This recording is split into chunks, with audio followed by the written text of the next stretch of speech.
Hello, moi c'est Marie et welcome sur le podcast Pour ton sourire.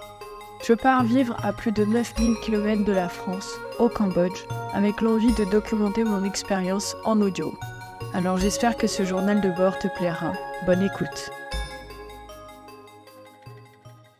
Je m'appelle Marie, j'ai 26 ans et j'ai décidé de documenter mon départ au Cambodge pendant 1 an. Je vais travailler en tant que responsable communication pour un sourire d'enfant. Et j'ai souhaité, pour ce premier épisode, inviter une personne qui m'est très chère, qui est ma mamie Louise.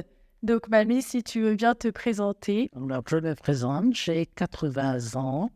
Je suis la grand-mère de Marie et j'habite Clouzévédé. J'adore ma petite fille.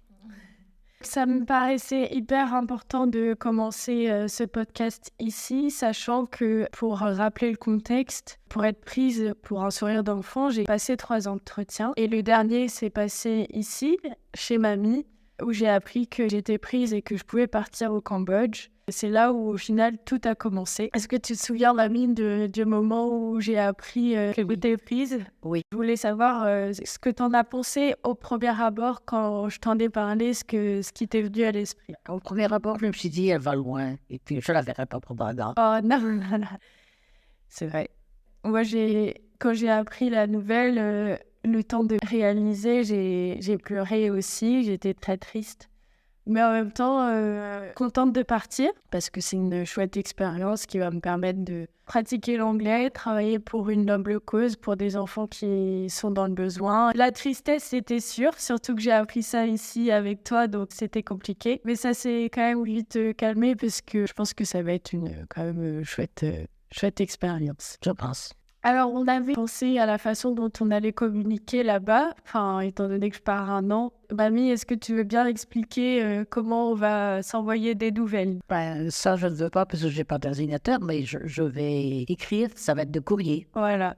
Mamie n'a pas Internet ou n'a pas d'ordinateur. J'ai tenté de lui installer WhatsApp, mais elle n'a pas envie d'utiliser, ce que je comprends. Surtout que je ne serai pas là pour lui faire un cours avant pour qu'elle puisse l'utiliser, parce que mamie et son téléphone, c'est quelque chose. Du coup, c'est ça, on s'est dit qu'on allait se faire au moins un courrier par mois pour se raconter les aventures du mois et se tenir informé de comment ça se passe. Alors peut-être que dans de futurs épisodes, je vous lirai un courrier ou quelques passages des courriers de mamie. Donc un courrier par mois, ça paraissait la bonne option. Alors peut-être qu'on s'écrira plus ou moins selon les choses qu'on a à se raconter, mais ça va être sympa. C'est long, peut-être, non?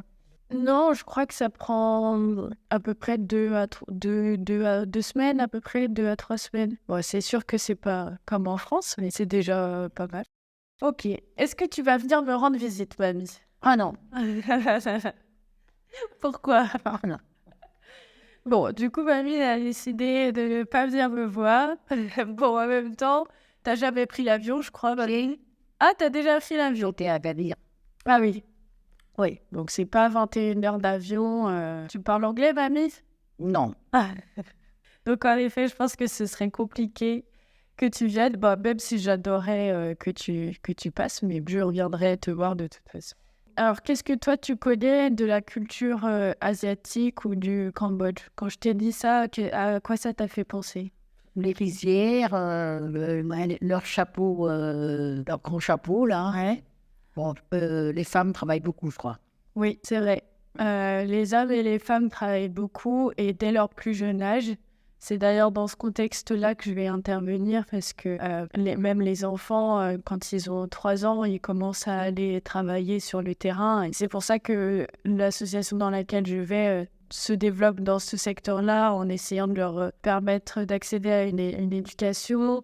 Et voilà, c'est vrai que là, pour le coup, ils travaillent très dur. Les rizières, c'est une très bonne réponse, mamie, parce que je ne sais pas si tu sais, mais le Cambodge est le pays d'Asie, le premier producteur de riz. Il est très, très connu, ce riz du Cambodge. Donc, je pense que je t'en ramènerai. Ils sont dans l'eau aussi. Hein. Ouais, bah oui, il y a un taux d'humidité qui est terrible. Alors, je vais te parler des spécialités culinaires. Tu vas me dire si tu aurais été capable d'en manger.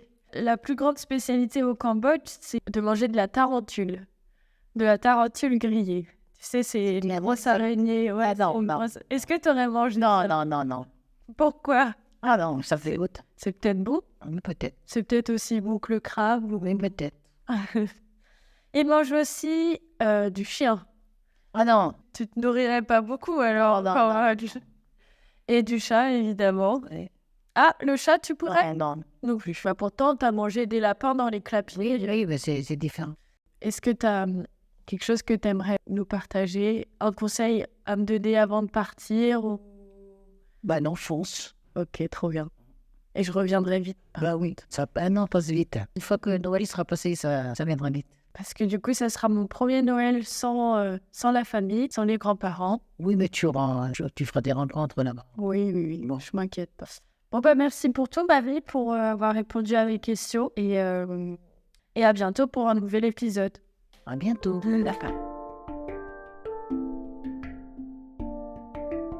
Merci pour ton écoute. J'espère que tu as passé un aussi bon moment que moi. On se retrouve sur Instagram, le lien est en description. Ciao!